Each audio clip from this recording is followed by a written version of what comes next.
As a barber notices a man with a long, tangled beard and unkempt hair walking into his shop, he readily offers to cut his hair for free upon hearing that the man has no money.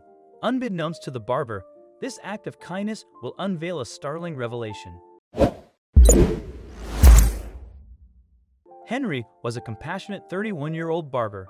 After finishing high school, he chose this profession because his single mother couldn't afford to send him to college. Rather than feeling disheartened or envious of others' luxurious lifestyles, he embraced his challenging circumstances and worked diligently toward a brighter future. Over a decade had passed since Henry began cutting hair and shaving beards. He owned his own barber shop and earned enough to make a comfortable living. It was just another typical day for Henry, serving one customer after another in his conveniently located shop. As the day went on, he made sure that every customer left his shop satisfied. He was cutting a young boy's hair when everyone's gaze shifted toward the glass doors. A homeless man entered. Noticing how some men had started mumbling, Henry looked toward the entrance and saw the man with the long beard and tangled hair reaching his shoulders. His torn, dirty clothes were proof of his difficult life on the streets. Standing by the entrance, the man looked at Henry with a ray of hope sparkling in his eyes. He didn't have enough money to get a haircut or buy a razor to shave his beard. He had entered the barbershop hoping someone would help him. "Please, have a seat." Henry smiled at the man, welcoming him inside. Without saying a word, the homeless man sat on one of the seats in the waiting area, hoping no one would ask him for money. Feeling nervous, he fidgeted with his fingers, his gaze locked on the ground.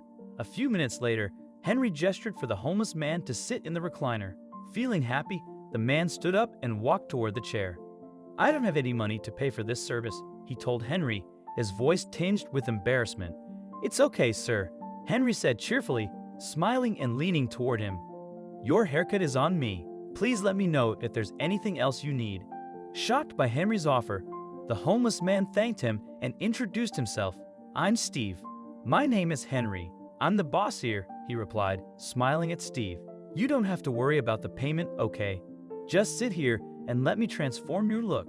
Henry's heartwarming gesture made Steve feel happy. He quickly sat in the chair and allowed Henry to work his magic, resting his head on the headrest. As Henry prepared to shave his beard, he carefully glided the blade over Steve's dry, rough facial skin, shaving his unkempt beard. Then he applied a cooling aftershave on Steve's face, allowing him to relax while he grabbed his scissors for the haircut. "Wow, I love the neatness," Steve exclaimed, sliding his fingers across his cheeks, surprised to see his face without a beard. After years, he was happy to see how Henry's little efforts could put a smile on a homeless man's face. Henry thrived on such moments of selflessness, where he could help others however he could. Henry sprayed water on Steve's greasy, uncombed hair and tamed it before grabbing his magic scissors. He began trimming the homeless man's hair inch by inch until he spotted an unusual, familiar birthmark behind his ear. Henry stopped, holding the man's hair with his fingers, trying to figure out why the scar seemed so familiar. He looked at it for a few seconds until he recognized the man sitting before him. Looking at Steve's face in the mirror, Henry suddenly felt his head spin. He couldn't believe that Steve was someone so closely related to him. The scar reminded him of childhood memories of the time he used to play with his father before he left him and his mother for another woman. Suddenly, Henry's vision blacked out. Overwhelmed by the shocking realization, he fainted and fell to the ground, grabbing his customers' attention. Everyone inside the shop jumped to help Henry, trying to bring him back to his senses. A few minutes later, Henry opened his eyes and saw Steve sitting beside him. His gaze shifted from Steve to the other men in the room, waiting for him to resume working. "I'm so sorry, but I won't be able to take any more appointments today," Henry apologized to everyone except Steve. While some of his potential customers got angry, others understood the situation and said they'd visit him the following day. Everyone except Steve exited the barbershop, and Henry decided to talk to him about the scar. "The scar on your head reminds me of something. I think we're related," Henry confessed. "What do you mean?" Steve was confused. "I think you're my father," Henry revealed, scratching his head, his eyebrows arched upwards.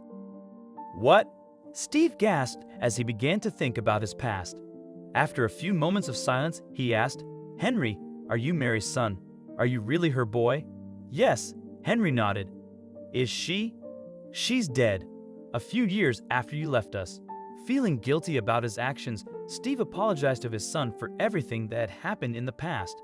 "I don't know what to say, Henry.